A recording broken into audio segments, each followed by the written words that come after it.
Olá, professora, como você está? Eu vou muito bem e espero que você também. E parabéns, porque você está aqui para refletir um pouco mais sobre o seu dia a dia e também porque você está aqui para nós cuidarmos de quem cuida. Eu sou Rafaela Ferreira, arquiteta e urbanista, professora de História da Arte do Ensino Médio, coordenadora pedagógica e terapeuta comportamental. E eu ensino professoras a arte de serem fortes emocionalmente para resolverem situações que só as professoras enfrentam. E pode ver que hoje eu já comecei de chapéu. Sim, porque hoje o tema é muito importante e eu vou apostar com você e eu sei que eu vou ganhar já.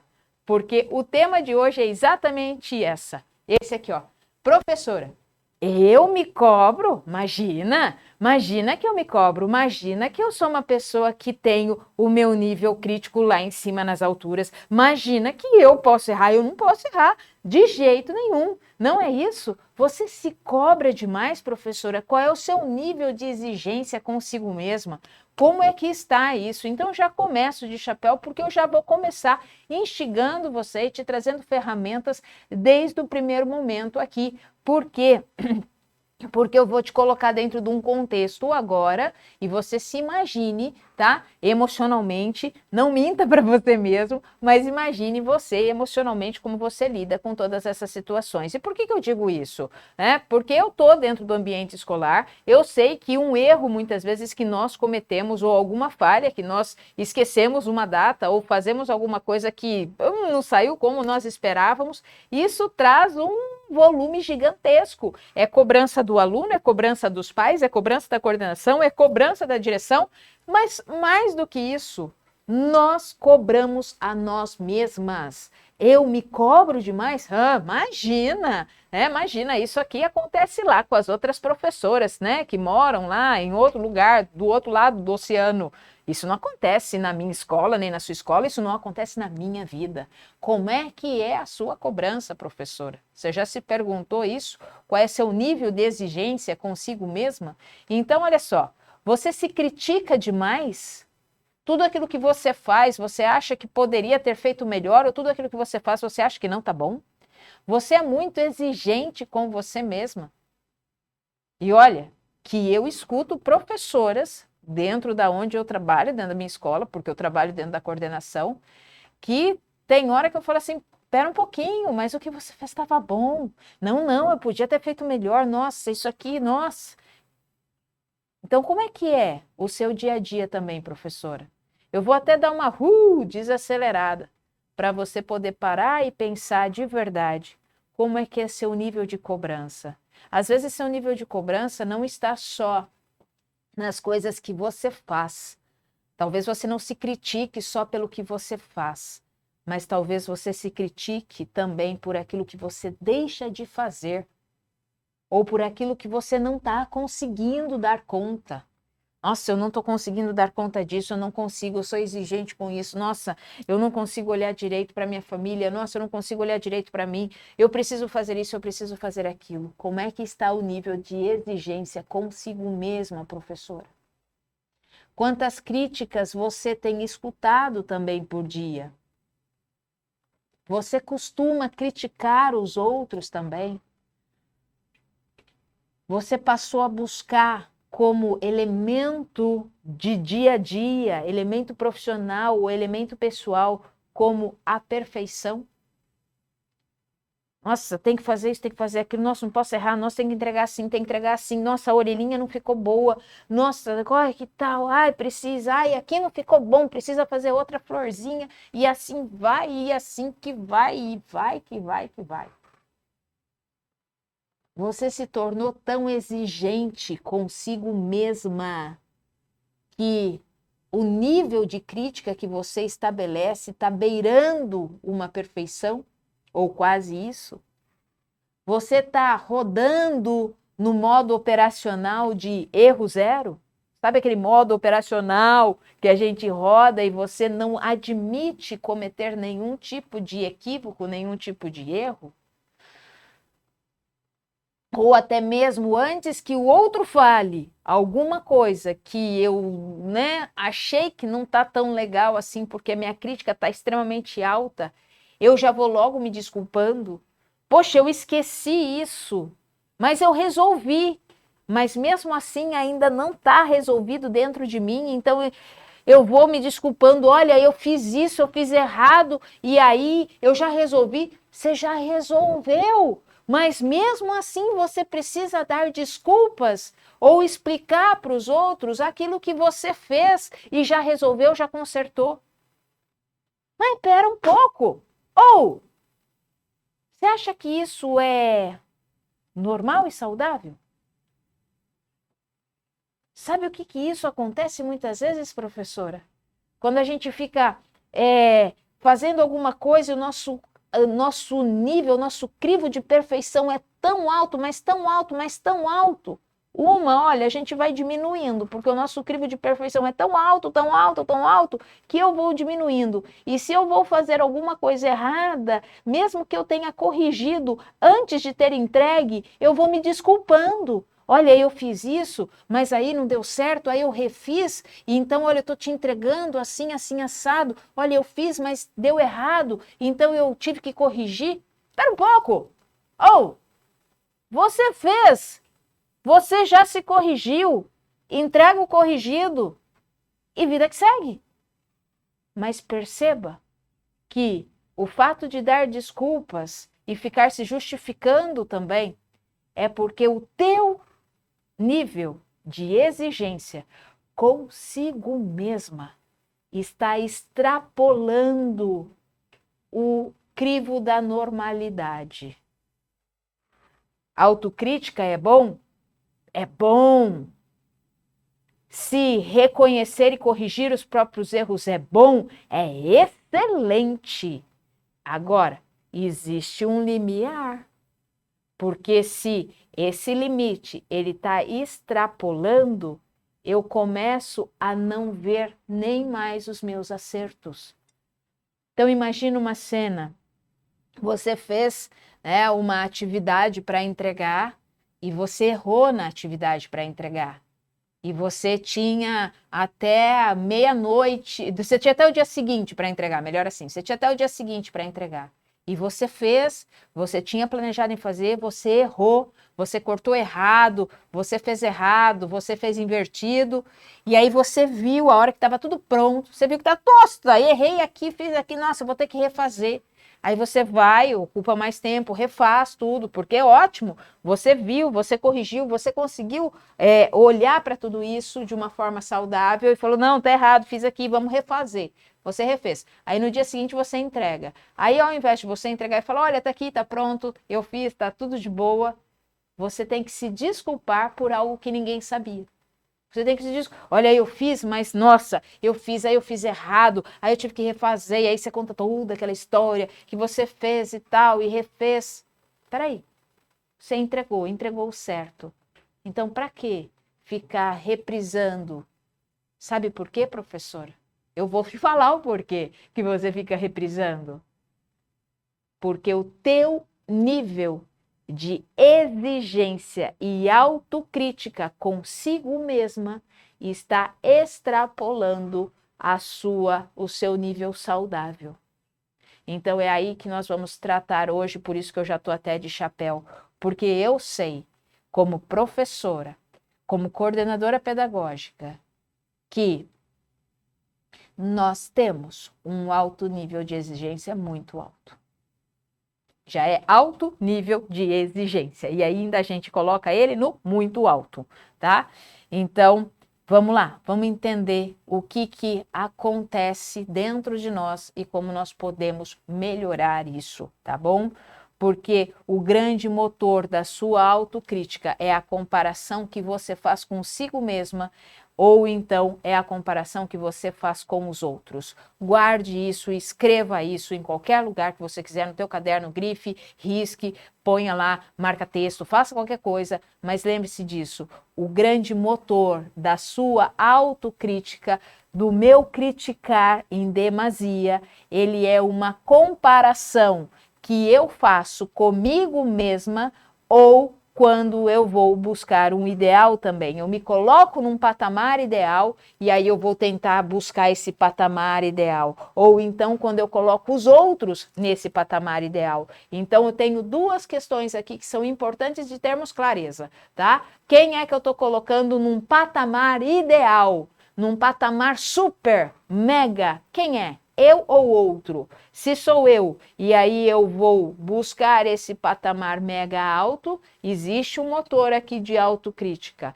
Agora, se é o outro, e eu vou buscar essa autocrítica também, porque eu estou me comparando com o outro, então isso também é o que me move, é a autocrítica. A autocrítica, ela é saudável? Ela é saudável, assim como todas as outras questões são saudáveis, desde que tenha um equilíbrio. Tudo que é em excesso faz mal. Até se você beber água em excesso, faz mal. Depois você pesquisa isso, tá? Mas tudo aquilo que é equilibrado é muito bom. O problema é equilibrar a nossa autocrítica. Então, é isso mesmo. Sabe por quê? Porque uma das coisas que nós, como autocríticos, nós somos autorreferenciados. Ou seja, aqui vai doer um pouco, tá? Eu vou apertar só um pouquinho o calo aqui, tá? Porque nós somos autorreferenciados. Nós achamos que nós somos referências. Então, eu não posso errar. Eu não posso errar. Eu sou uma referência de comportamento ideal. A professora ideal age dessa forma, então eu não posso cometer erros. A professora ideal age assim, então eu não posso cometer nenhum tipo de erro. A professora ideal, e aí a gente vai se idealizando, e ao se idealizar demais, nós vamos perdendo a nossa humanidade. Tá? Isso é uma coisa também para nós pensarmos, porque aí quando nós colocamos nós como autorreferência, tá vendo que é tão muito alto, né? Autorreferência, eu sou autorreferência. Aí eu começo a fazer o quê? Dentro dessa autorreferência, eu vou colocando um patamar de excelência aqui, extremamente inatingível. E distorcido e errôneo. Por que distorcido? Porque eu estou colocando essa autorreferência, essa idealização como eu, e aí se as pessoas não atingem essa idealização, ou eu mesmo não atinjo essa idealização que eu me coloquei, aí eu começo a ficar furiosa, eu começo a entrar num looping de desqualificar as pessoas, ou desqualificar a mim mesma. Olha que maluco isso que a gente faz com a gente. Olha que maluco isso que a gente faz com a gente, professora. Eu me coloco numa autorreferência aqui, eu me coloco num patamar aqui, só que se eu não atinjo esse patamar, eu começo a me desqualificar. Ou então eu fico furiosa e começo a desqualificar os outros também. Por isso que eu critico. Tá? E a autocrítica, ela gera dentro de nós um grande vilão para a nossa saúde emocional. Sim, a autocrítica em demasia, além do limite permitido, ela faz mal à nossa saúde emocional, né? Por quê? Porque a autocrítica, se ela tiver dentro do seu limiar saudável, ela faz com que você, anota aí, perceba os seus próprios erros, ela faz com que você admita os seus pontos que precisam ser melhorados. Isso é saudável. Eu estou percebendo os meus erros, eu vejo os pontos que eu preciso melhorar, eu reconheço intimamente a minha dificuldade. Poxa, eu tenho dificuldade nisso mesmo. Né? Eu tenho dificuldade. Eu vejo que o meu comportamento muitas vezes despertou no outro um desapontamento. Ok. A autocrítica faz isso e ela é saudável, Então é fundamental quando nós aprendemos com os nossos resultados, quer esses resultados sejam errôneos. Foi um resultado, e não deu aquilo que eu queria, errou. Então eu vou corrigir, eu vou arrumar, eu vou mudar, eu vou agir em prol disso. Até aí eu estou no meu patamar de normalidade. Mas para isso eu preciso de um amadurecimento pessoal e um amadurecimento emocional. Agora, quando eu vou levar a autocrítica de forma aonde eu vou colocar num patamar que está acima do limite saudável, aí o negócio começa a empipocar para o nosso lado. Porque quando eu faço isso, ela vai começar a instigar dentro de mim alguns sentimentos. Quer ver quais? Medo, vergonha, culpa, autodepreciação. E tudo aquilo que seria legal daquilo que eu poderia produzir começa a desaparecer.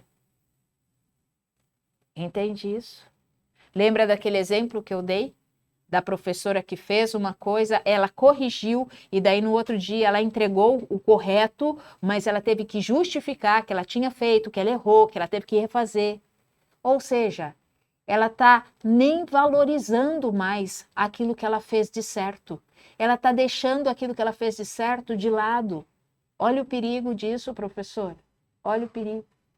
Porque aí a gente esquece das coisas boas que nós fazemos e nós só conseguimos olhar para o lado das coisas que nós não acertamos, das coisas que nós erramos, das coisas que não estão dentro do nosso patamar lá em cima de autorreferência.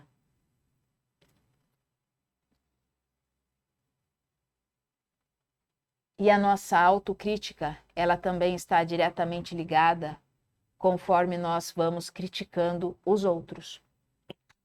Eu falei que eu comecei de chapéu aqui porque hoje a ferramenta ia ser o tempo todo, né? Então vai pegando aí algumas coisas que eu tô falando, vai anotando, porque esse eu sei que é um calcanhar de Aquiles para muitas de nós. Então, conforme eu vou criticando o outro também, é porque eu estou me autorreferenciando aqui em cima, e ao me autorreferenciar aqui em cima, eu vejo que o outro não está atingindo o meu nível de perfeição, e isso me incomoda.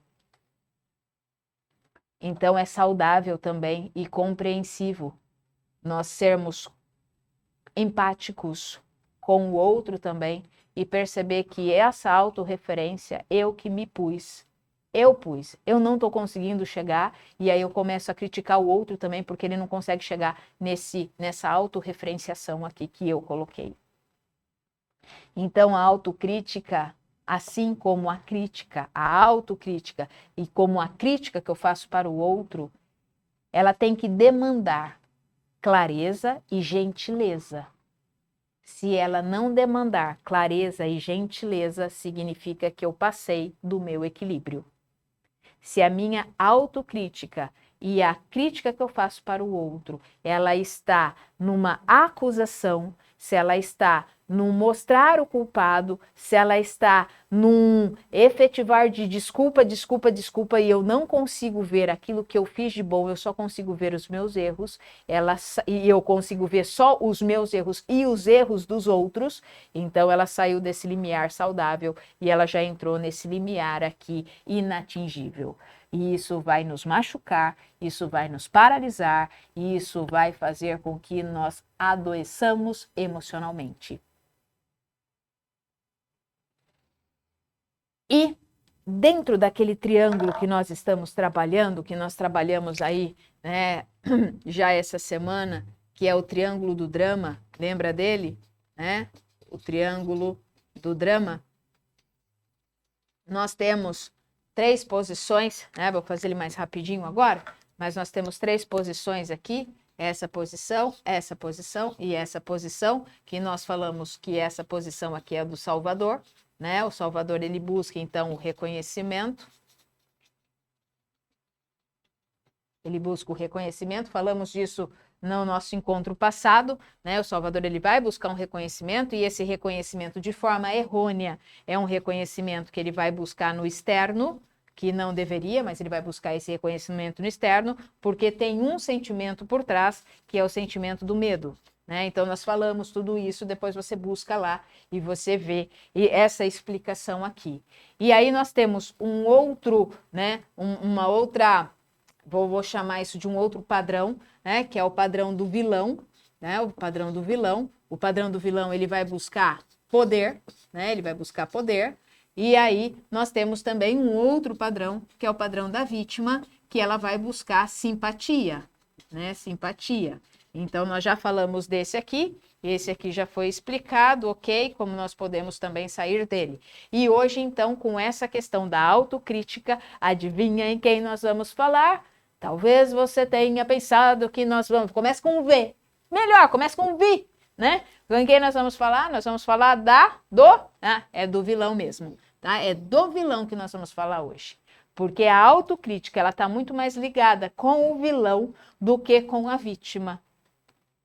Ah, mas Rafa, eu pensei que fosse a vítima, porque eu estou me criticando e tal e tal. Não, não, não, não. A autocrítica, ela está muito mais ligada com o papel do vilão. Por quê? Porque dentro dele existe uma busca de poder. Existe uma busca de poder. E como que isso está dentro do triângulo do drama? É o personagem do vilão, sim. Tá? Por quê? Porque toda vez que ocorre uma reação aonde eu não atinjo, onde eu não atinjo esse patamar aqui, ó, dessa minha autorreferenciação, eu sou referência, porque se eu sou referência, eu estou buscando o quê? Poder. Se eu sou referência, eu estou buscando poder. Mas Rafa, eu não faço isso. Será que não? Será que inconscientemente você não faz isso? Porque se eu estou aqui em cima buscando poder, e aqui é o meu saudável de crítica, né, da minha autocrítica, onde eu consigo olhar para o meu erro, corrigir meu erro, ver onde eu posso melhorar, ver que eu desapontei o outro, ver isso, ver aquilo, mas se eu não estou olhando ali para o meu equilíbrio e eu estou criticando demais o outro, eu estou apontando o dedo demais para o outro, sem ali, né, olhar com empatia, sem ali entender a história do outro, mas eu critico o outro, eu julgo o outro, eu critico, porque ele faz errado a partir do quê? Da minha referência. E se eu, autocrítico, estou fazendo errado também, é porque da minha autorreferência. E por que essa autorreferência está aqui em cima? Porque ela está buscando poder. Ela está buscando poder, né? Então, por isso que eu começo a ser intolerante com o erro dos outros. Eu começo a ser intolerante com os meus próprios erros, porque eu estou buscando poder. Poder. Né? E quando é comigo, o que acontece? Eu não admito mais errar. Eu não admito errar. Nossa! Não, é o outro que errou, eu não errei. Eu não admito que eu erro, eu não admito que eu faço alguma coisa que não seja esse nível de autorreferência padrão aqui em cima. Então eu cobro demais uma perfeição sem medida de mim mesma. E eu me coloco num sentimento de superioridade. Eu falei que eu ia pegar no calo aqui, tá?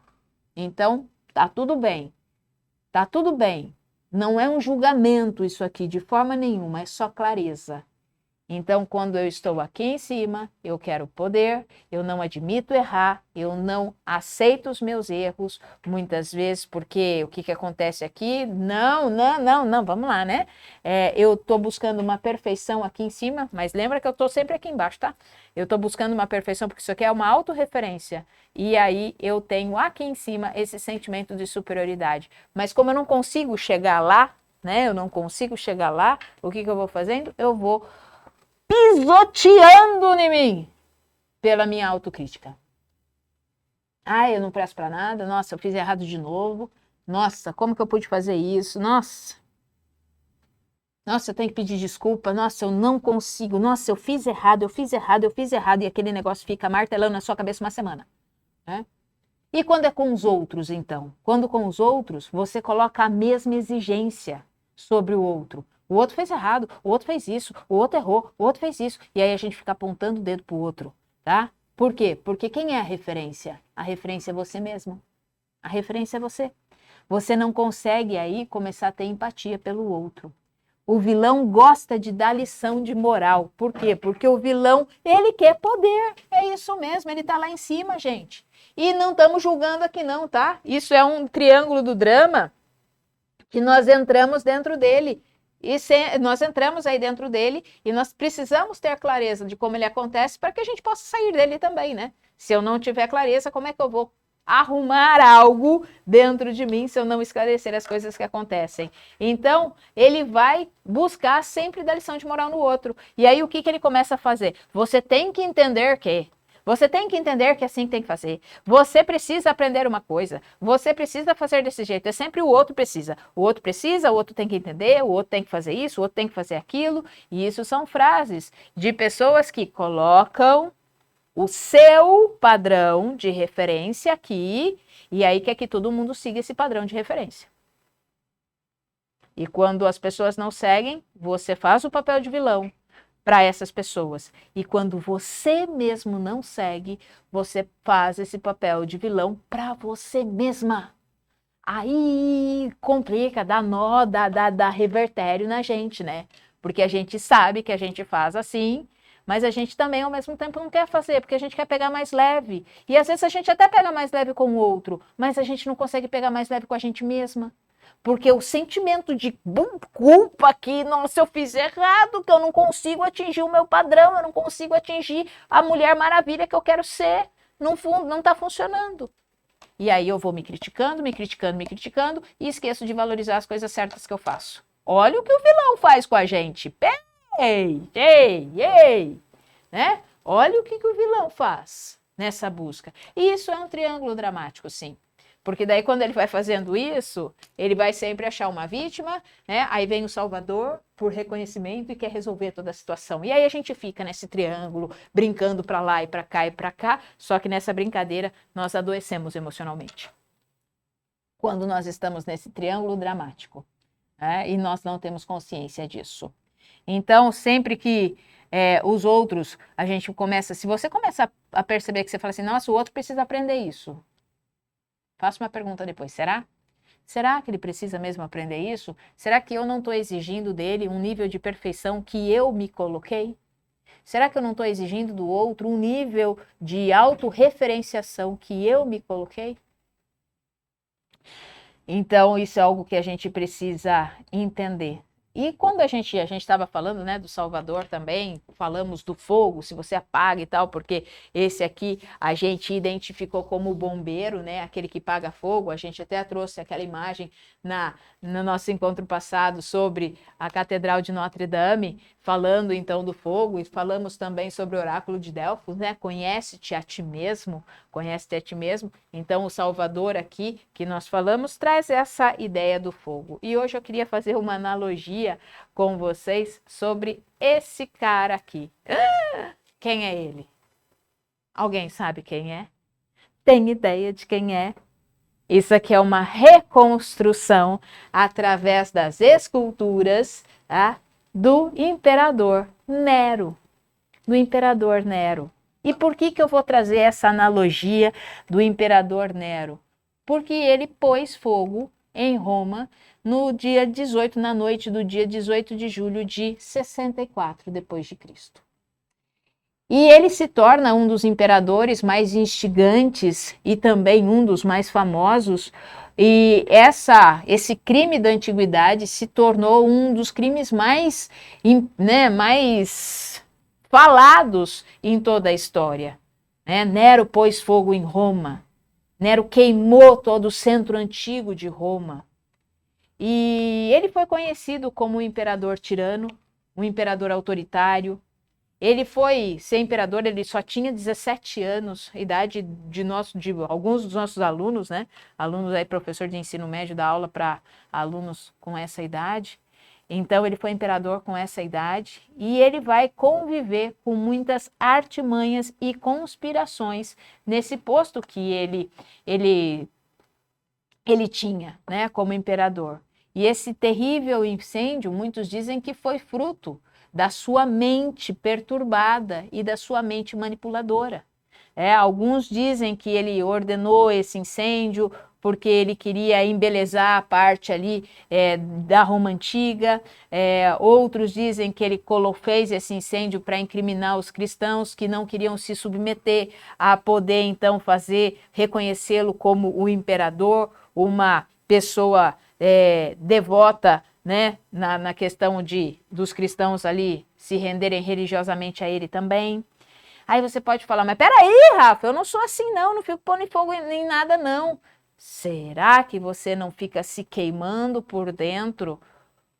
Será que você não tem uma mente que fica todo o tempo falando uma vozinha assim, tá vendo? Você fez errado, tá vendo? Olha só, errou de novo, tá vendo? Olha aí, tá? E será que a sua mente não te coloca todo o tempo no banquinho da culpa? Aonde você colocou um nível inatingível de referência aqui e todo mundo que você olha, você quer que entre para esse nível de referência e todo mundo que convive com você, você quer que fique nesse seu nível de perfeição aqui e nem você atinge esse seu nível de perfeição e muito menos as outras pessoas atingem esse seu nível de perfeição. Aí você, além de ficar criticando as outras pessoas, você também se autocritica? Será?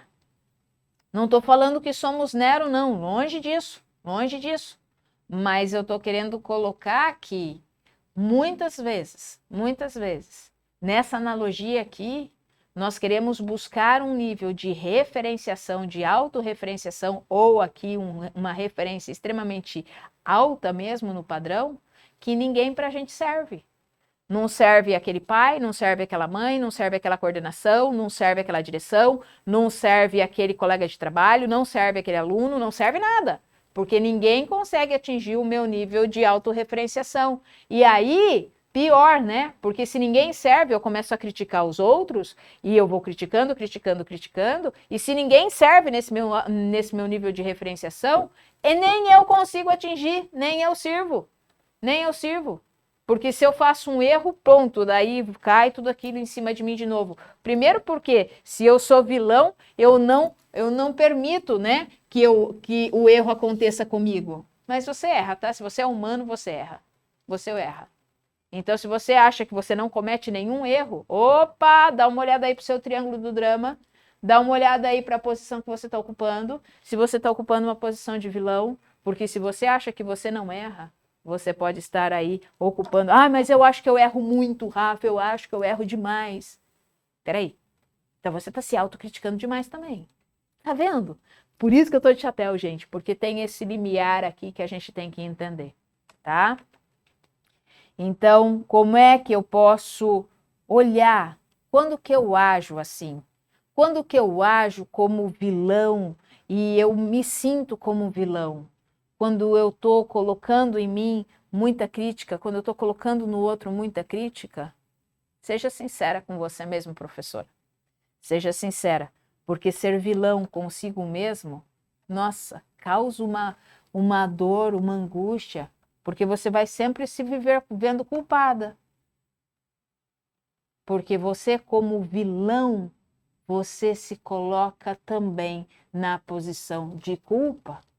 Quer ver como isso funciona? Funciona assim, ó.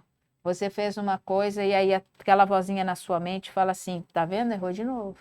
Tá vendo? Errou de novo. Tá vendo? Você é incapaz. Tá vendo? Você não pode. Mesmo que seja uma vozinha agradável, mesmo que seja uma vozinha baixa, mas essa vozinha fala: tá vendo? Você é incompetente. Tá vendo? Você não vai conseguir fazer isso. Tá vendo? Tá vendo? Pô, quem é que tá fazendo isso com você? Tua própria mente, teus próprios pensamentos. Mas tem como sair disso, tá? Tem como sair disso. Peraí que a gente vai fazer uma coisa aqui que você vai poder olhar para isso de uma forma muito melhor. Então, ser autocrítico é importante? É importante. Buscar a perfeição, a gente nunca vai conseguir mesmo, porque somos humanos.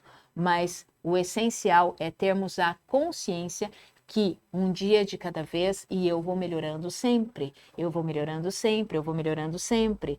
Ter uma autocrítica saudável é ser responsável por aquilo que você faz, é ser responsável pela sua vida, é se autoanalisar e olhar e não terceirizar e não jogar a culpa no outro, tá? Uma autocrítica é sempre importante dentro desse limite saudável, aonde eu não fico jogando a culpa no outro.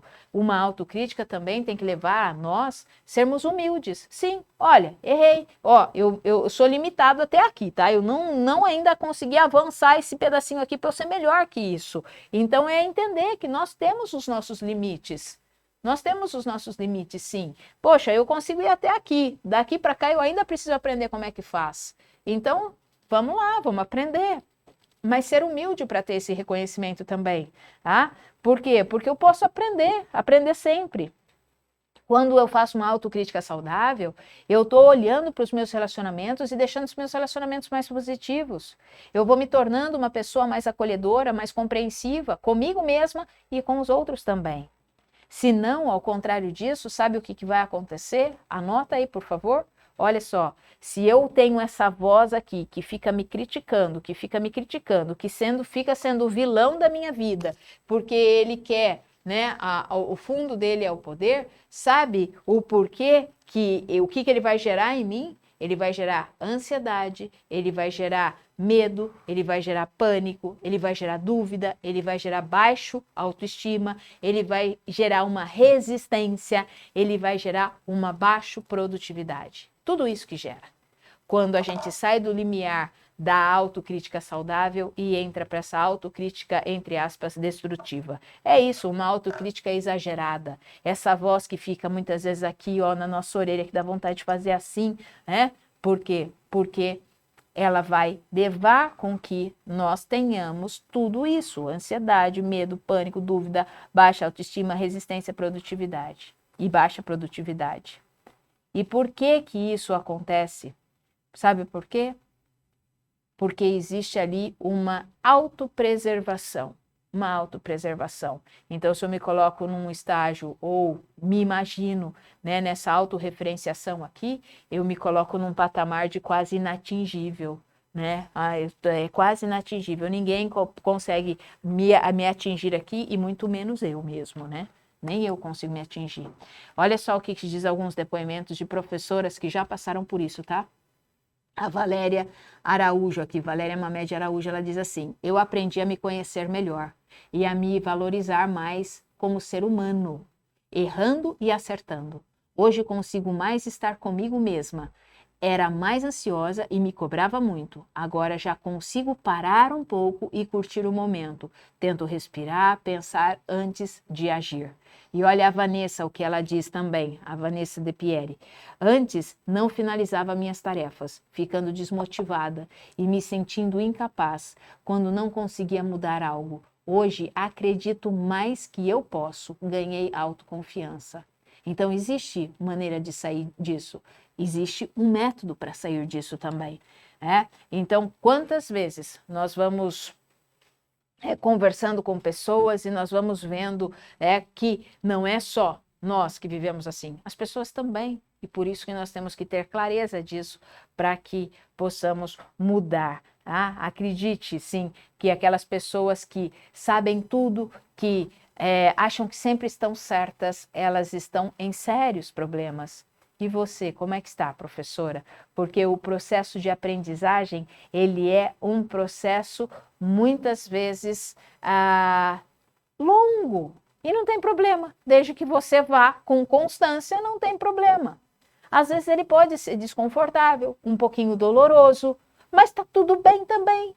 Está tudo bem, porque não é assim que a gente aprende desde criança. Caiu, ralou, levanta, anda e continua. Não é assim que a gente aprende com as nossas cicatrizes? Sobrevivi às minhas cicatrizes, perfeito. Elas estão aqui para me mostrar que eu sobrevivi, tenho uma história para contar. Ué, e por que não? O nosso desenvolvimento emocional também não pode ser assim. Mas é que muitas vezes também a gente não está disposto a isso, né? A cuidar das nossas emoções. A gente acha que isso é história para carochinha, né? A gente acha que, cuidar das minhas emoções. Sabe o que acontece? As suas emoções e as minhas emoções são as nossas bases.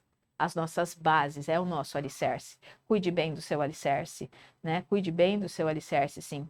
Então, e aí, outro dia eu estava na sala dos professores e aí me surpreendeu uma fala, né? Onde nós falamos assim, o que vai ser trabalhado no HTP? E aí uma professora falou, vamos trabalhar, né, sobre educação socioemocional. Aí uma outra professora falou, não, vamos trabalhar isso não. Eu só ouvi, eu falei assim, interessante, né? É muito interessante, porque muitas vezes a nossa base, a gente não quer olhar para ela e o quão importante é olhar para ela. Então, assim, esse autocuidado, olhar para o triângulo do drama e ver onde que nós estamos, o como nós estamos, é extremamente importante de fazer. E nós hoje, no currículo, né, educacional, você sabe que em muitos estados já foi colocado dentro da grade curricular o projeto de vida para trabalharmos com os nossos alunos, para poder instigá-los a olhar para o futuro, a entender as suas emoções e tudo mais. Como que eu vou instigar os meus alunos a olhar para as suas emoções, se muitas vezes nem eu consigo olhar para as minhas? E aí a gente acha, não, isso é balela, não precisa cuidar das emoções. Olha que não é verdade, sabe por quê? Porque hoje mesmo, as grandes empresas, muitas não vou falar escolas, né, mas vou falar muitas e muitas indústrias, empresas, mercado de trabalho mesmo, elas já fazem uma diferenciação muito grande de duas coisas na hora de se contratar até mesmo profissionais. Olha, eu vou te mostrar isso aqui que é importante que você saiba, porque existe duas características hoje já colocadas e eles têm essa sigla para colocar aqui, que é a hard, né, como se fosse o sistema operacional, e o soft, tá? Que como se fosse, então, os aplicativos que nós usamos ali. E as características de um profissional antigamente era só olhar para essas características técnicas, vamos colocar assim, então, essas características técnicas. Então, para eu contratar alguém, eu precisava olhar para as suas, olha só, vê se isso não é verdade, para as suas graduações. Então, no currículo tinha que estar lá as graduações, tinha que estar também aqueles cursos técnicos, e professor ama fazer isso, né? Se graduar, fazer cursos técnicos. Também tinha que estar lá os seus mestrados, né? Os mestrados, os doutorados. Olha só, isso aqui tem tudo a ver com o nosso mundo, né? Doutorados, né? E também tinha que ter as habilidades que até mesmo nós desenvolvemos agora nesses 2 anos de pandemia, as habilidades com os aparelhos tecnológicos. Vou colocar aqui tecnologia que você já vai entender, tá? Então, isso aqui era aquilo que um profissional precisava para ser contratado. As suas graduações, cursos técnicos, mestrados, doutorados, habilidades na tecnologia e tudo mais. Mas sabia que isso aqui, essas habilidades técnicas, elas estão sendo submetidas a uma nova classificação, a uma nova colocação de novos profissionais? Então, a gente precisava saber línguas estrangeiras, precisava saber inglês, espanhol, mandarim e tudo mais. Isso é tudo habilidade técnica. Mas hoje o que as pessoas estão buscando mesmo no mundo corporativo são as habilidades que a gente chama de soft. Essas habilidades que nós chamamos de soft, que são, olha só, vou colocar algumas aqui, se você quiser anota aí também, que são as comunicações, vou colocar aqui, comunicação interpessoal, tá? Comunicação interpessoal, a capacidade de persuasão, não vai caber aqui, vou escrever pequenininho aqui, a proatividade. Tô escrevendo aqui, tá? Proatividade. Anota aí se você quiser, tá? Deixa eu ver o que mais que eles estão procurando aqui, que eu anotei aqui tudo para vocês. Tá? Olha só, isso aqui é extremamente importante. A resolução de conflitos. Saber trabalhar sob pressão. Vou pôr aqui, pressão, tá? Saber trabalhar sob pressão. Ter senso de liderança. Senso de liderança. E a capacidade analítica. A capacidade analítica. Aí, quando a gente olha para tudo isso aqui, a gente fala, uau, da onde é que vem isso? Sabe de onde vem isso? Da sua inteligência emocional. Tudo isso vem da sua gestão socioemocional.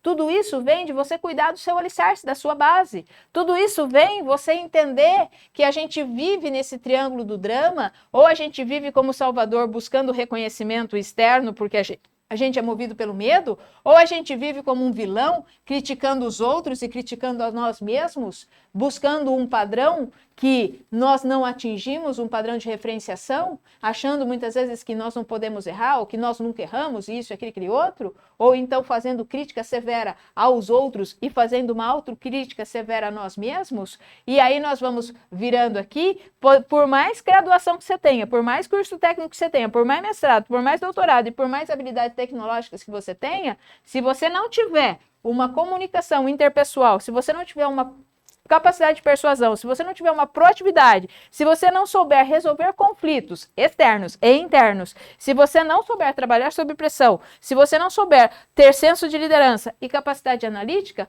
de nada vale. Então, olha como isso é algo extremamente importante. E aí, onde é que nós estamos investindo? Nós estamos investindo o nosso dia a dia para aprender essas habilidades aqui. Porque ao aprender essas habilidades aqui, sabe o que eu começo a fazer? A me desvencilhar desse triângulo dramático. Até mesmo, né, olhando esse triângulo dramático, entender que eu não posso ser movido pelo medo porque eu quero um reconhecimento externo, quando eu sou um salvador, eu não posso olhar porque eu quero poder, né, o vilão quer o poder e eu posso fazer alguma coisa que está me machucando e machucando os outros também. Então, como lidar com isso? É admirável quando a gente dá o melhor de nós mesmos para os outros, sim, mas nós temos que dar o melhor de nós mesmos para nós mesmos também, com amor e com muita sabedoria. Com muita sabedoria, porque eu sei, professora, que você dá o seu melhor para o seu aluno, mas aprenda a dar o seu melhor para você mesmo, porque quando você começa a dar o melhor para você mesmo, você começa a transbordar, e quando você começa a transbordar, aí você inunda todo mundo, todos os seus alunos, toda a escola daquilo que você tem de melhor, daquilo que você tem de melhor, porque senão você vai ter dias desgastantes, dias frustrados, exaustas e desmotivados. Mas significa que eu nunca mais vou me sentir desmotivada, frustrada? Vai.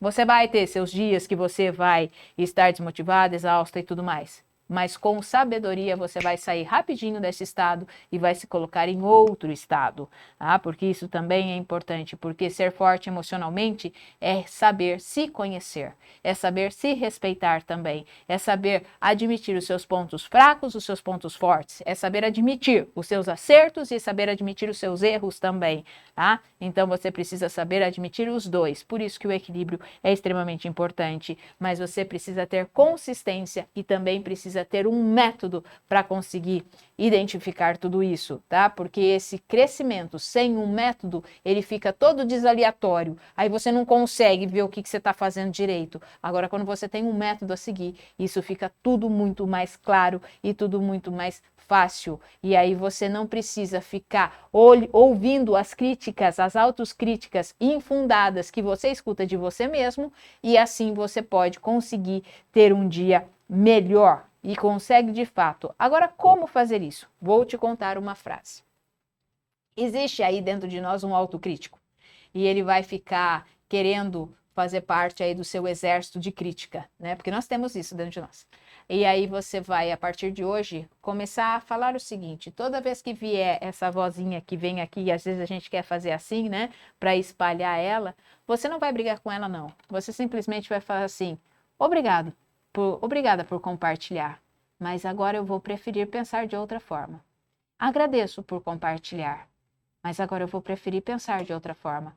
Pode parecer meio maluco isso, mas vai falando isso mentalmente consigo mesma, ou então ir até voz baixinha, quando vem aquela autocrítica dentro de você e fala assim: tá vendo? Você não conseguiu fazer aquilo que você precisava, tá vendo? Você é incapaz, tá vendo?